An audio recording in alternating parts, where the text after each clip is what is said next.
Hi everyone, my name is Jennifer Norman. I'm an occupational therapist, and I've been an occupational therapist for 16 years, but I've been working with children with special needs in the schools and outpatient clinics for the past 10 years. And a big piece of supporting your child when they're having behaviors that are often frustrating, problematic, disruptive behaviors. There are a variety of strategies and activities to support their self-regulation and as well as your own to kind of manage stress, get through each day, and children with special needs, especially children with autism, often have difficulties behaviors, and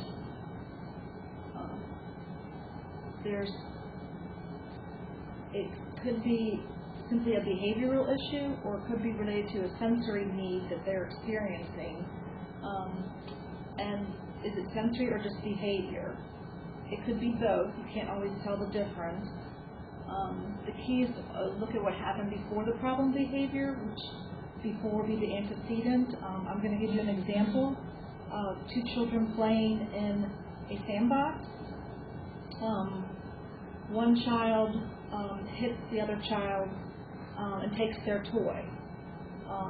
That's a behavior that obviously clearly is a problem behavior.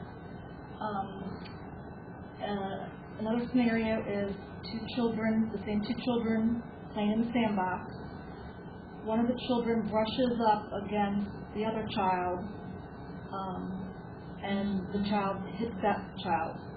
But again, the child brushing up against the other child was very aversive or very painful, difficult for the child, and they reacted by hitting the child because they had a sensory need that the other child disrupted it or made them very upset. So again, the first scenario was a child who just wanted the other child's toy and was being basically mean, bullying the other child and hit them so that they could get their toy. Whereas the other scenario is that just because the other child unknowingly brushed up against the other child or bumped into them, that they were hit. And again, if they didn't brush up against the other child, the child may not have been hit. But again, we always know what causes children to have behaviors that are problematic. And oftentimes children with special needs have sensory systems that may not be as fully developed or maybe not as integrated. I'm going to talk about that in the next slide, but I just want to make sure that managing the sensory needs of a child involves meeting their sensory needs, not just getting rid of the problem behavior. Like the example I mentioned about the two children playing in the sandbox, the child that just hit the child because he wanted their toy, that would probably result in a parent or the caregiver punishing the child that hit the other child. And that is a problem behavior, and hopefully that would get rid of it. You would explain you can't just take somebody's toy. That's like a social skill behavior piece the child would learn. But the previous incident is if the one child knew that the other child doesn't like to be brushed up against and likes their own space, these extra large space to play in the sandbox, the other child wouldn't be brushing up against him, so you're managing their sensory need of having a lot of space and not being bumped into by giving them that before they even play in the sandbox. So again, you want to try and meet their needs before and kind of set the environment up so that the child can interact with their environment and play in an appropriate way. So I mentioned sensory systems or sensory integration processing. We all have our senses, and the ability of a person's brain, and this is again anybody with or without a disability, we constantly take in information from our environment. It comes into our nervous system, we organize it and sort it efficiently, the brain does that, and then we're able to use that information to interact effectively in our environment. And when the sensory systems are working efficiently and effectively, our sensory systems are integrated. But children with disabilities, or especially kids with autism, will often have disruptive flow of information, or may not be organized well, and the brain can't act on those impulses. So that's why sometimes we see some behaviors that are, like I said, disruptive or problematic. When we have fully integrated sensory processing, it helps us with our own self-regulation. Again, it helps us manage our bodies, our stress level. So ideally, we want every person, with and without disabilities, to be able to regulate ourselves, manage our stress, be able to interact effectively in the environment, and that's at school, at home, in the community. So I want to mention that and continue with that. We all have sensory preferences and differences. You and me, everybody, every person, with or without a disability, we have sensory preferences. Some of us may not like loud noises. We don't like crowds. That's kind of a sensory difference or preference. And so we act in ways to protect ourselves. We might wear headphones, or we might avoid crowds. We may not go to the grocery store at a busy time. We may not go to busy amusement parks. We may get very dizzy with spinning, or certain kinds of playground equipment may make us feel dizzy or sick, so we're not going to choose to use the merry-go-round or the spinning toy or equipment at the playground. So again, looking at our own selves, you know your preferences and likes and dislikes. So we've all learned all this information over our lifetime. But the sensory preferences can change. I can give you an example.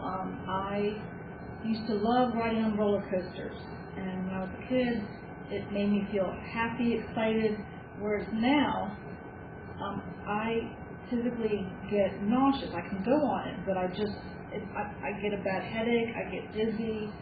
My sensory system did not tolerate that well. Mm-hmm.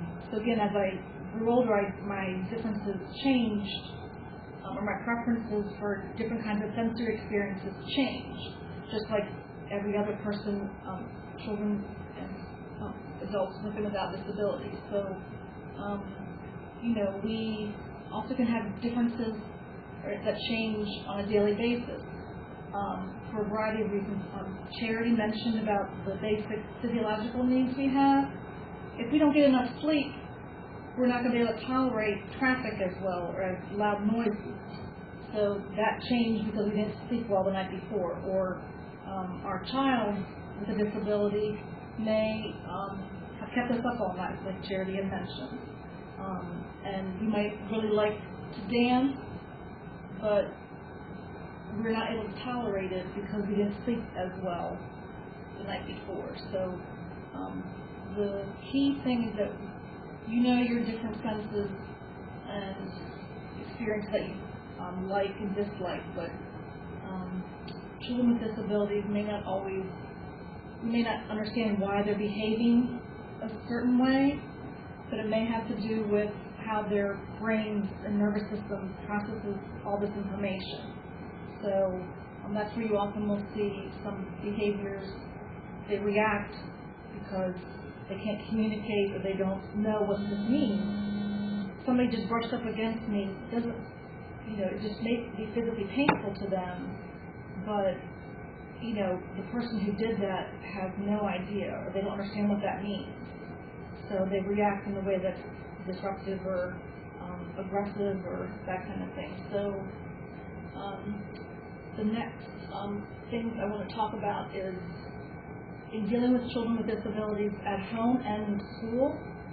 I work in a school, and the importance of movement and sensory breaks. Children should not be expected to sit at a desk for very long. We need to provide opportunities for movement. It's very, very important.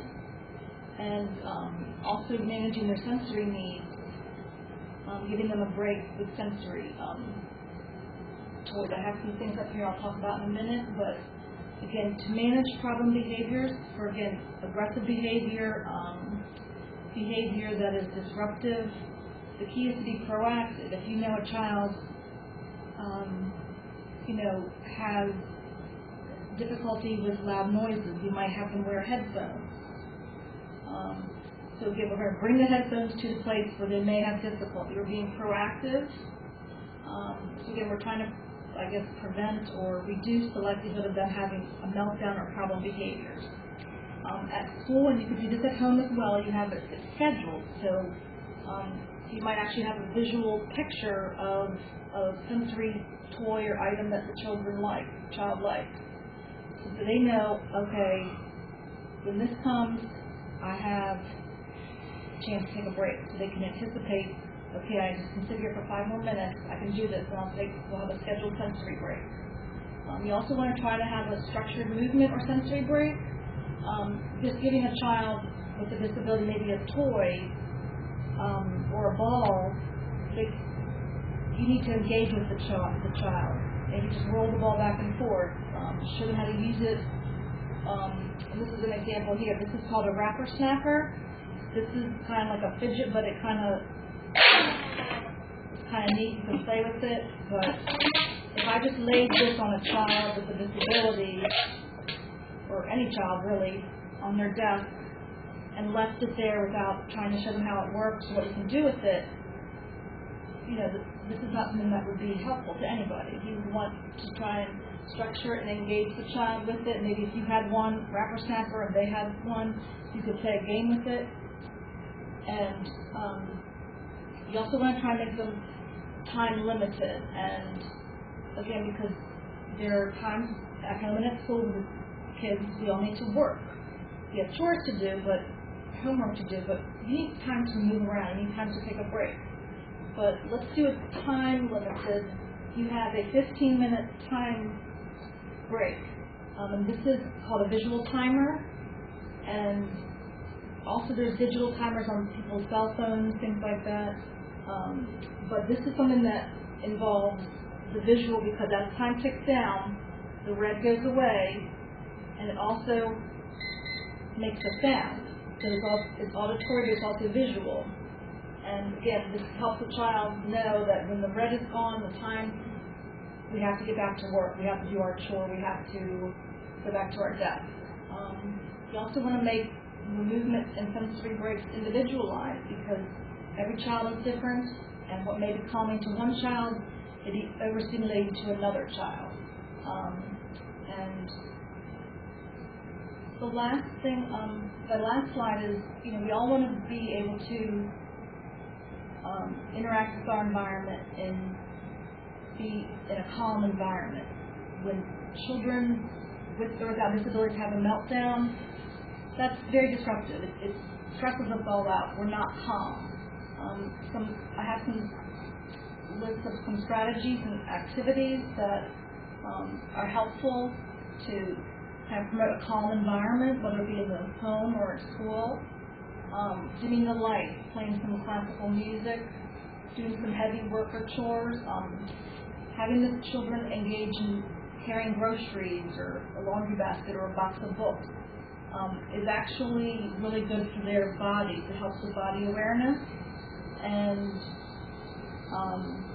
it gets them moving, because you want to provide children with opportunities to be successful, and you can provide like a cart. If it's something that's maybe too heavy, you could have them put it on a cart and push the cart. So again, you want the child to be safe, but again, you still want them to be functional and independent and doing things that are part of our everyday lives. We all need to carry our groceries into the house. Other things are visual schedules. This is some picture schedule, and this just talks about our rules of expectations. Reviewing these before, like, an event. Maybe a child is not like going to the mall or going to an event. You can review that these are the expectations before you get there. Review them.